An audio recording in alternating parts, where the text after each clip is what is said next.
Thanksgiving is a 2023 American film directed by Eli Roth, based off the infamous fake trailer from Quentin Tarantino's Grindhouse from 2007. It stars Patrick Dempsey, Rick Hoffman, remember that guy from Hostel?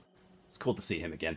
Jalen Thomas Brooks, Addison Rae, and Milo Manheim. The plot follows a masked killer striking fear in the town of Plymouth, Massachusetts, 1 year after a Black Friday sale riot that ended terribly. It's actually the third movie to come from the Grindhouse trailers I mentioned, by the way, which you might already know that. But following, Machete from 2010 and Hobo with a Shotgun from 2011, I know that one only kind of counts, but it counts. I guess that just leaves Don't and Werewolf Women of the SS. Will we ever get those? I don't know. I hope so. Gotta finish what you started. So I'm pretty sure this is the first Eli Roth film I've reviewed here on my channel. And I've got a kind of a complicated history, complicated relationship with the guy, if you will. As a person, I don't like him at all. Absolutely don't like him. I never really have. Every now and then I'll see an interview with him where I'm like, all right, he seems pretty cool. And then he'll go fucking shoot his mouth off about some shit. And all his credibility, with me at least, is just gone. But as a person, I don't like him. But as a director, I do enjoy some of his stuff. I do enjoy quite a bit of his stuff, even if I think it's really all of his films are highly flawed, yet, again, for me, enjoyable. And regardless, I just like to pay attention to all of the, prolific horror directors. So I saw this in the theater with my son, and, back in 2023, we both really liked it. I even bought the Blu-ray. So, the beginning scene, it's pretty much the scene that, sets the ball rolling, kind of changing the town of Plymouth, Massachusetts forever as they knew it. You've got hundreds, maybe even thousands from the looks of it, of people kind of frenzied and, waiting to get into the Right Mart store, which is kind of like, this universe's version of like a Kmart or whatever. They're waiting for it to open up for the Black Friday sale on Thanksgiving Day. This was a fun, chaotic scene, I gotta say. A good way to start a slasher film, right? And you are introduced to pretty much all of the main characters right in this scene. This is just kind of like solid writing and use of time, I thought. So, I can give them credit for that. And let's be honest, we all love watching, those old school, Black Friday videos, people are fighting, punching each other. And this is exactly that, maybe turned up a little bit. It also highlights, consumerism as one of the film's themes, which is good, although I wish it was used heavier and, more consistently throughout the story, giving it a little more weight. It is one of the killer's, reasons for killing, but it isn't the main grievance, if you know what I mean. So that riot was pretty bad. Like I said, fun scene, but it left a lot of carnage. One of the characters' wives, played by Gina Gershon, actually, was killed. She was kind of annoying in this movie anyways. Another character, Bobby, played by Jalen Thomas Brooks, gets his arm broken, like really bad, completely busted apart.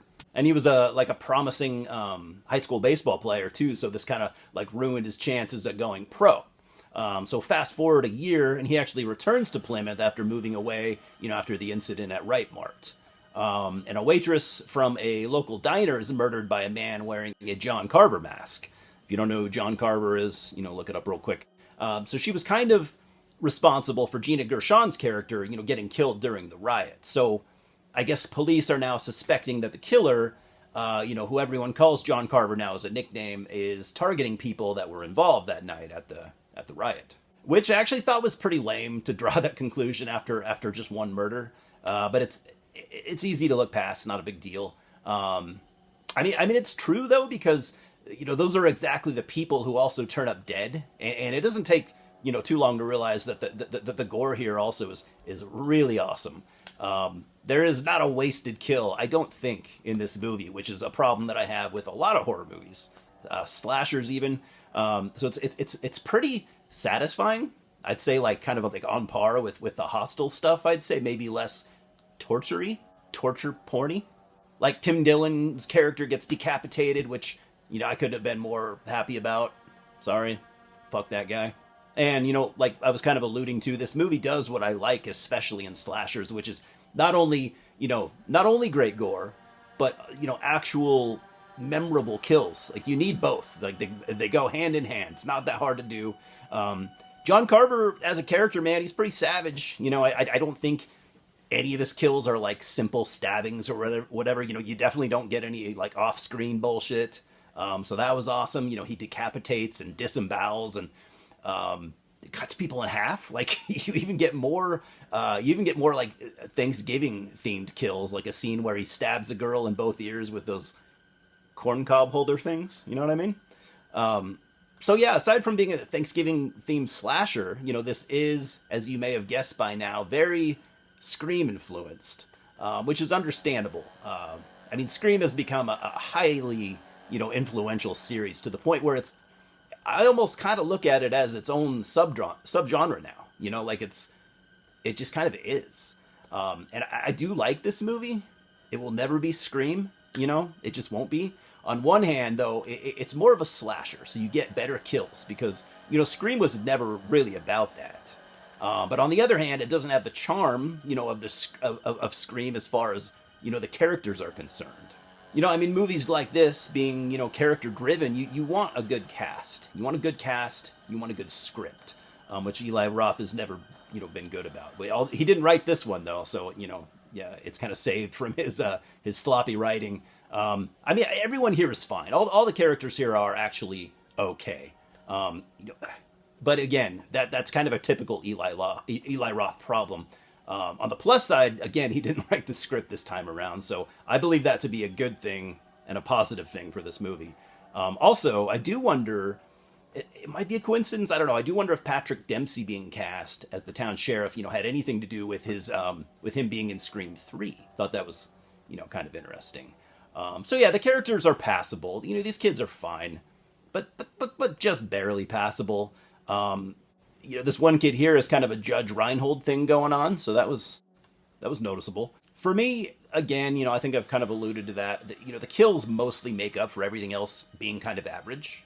But you might not feel that way, But I also think that the gore, for me, it adds rewatch value. So, I'm going to give Thanksgiving a 6.5 out of 10. Like I said, the story is not terrible. It does the classic red herring thing, but not to great enough effect, I don't think.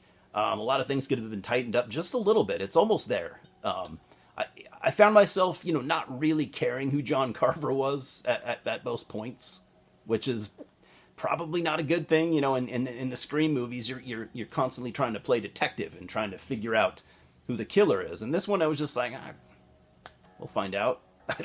Whatever.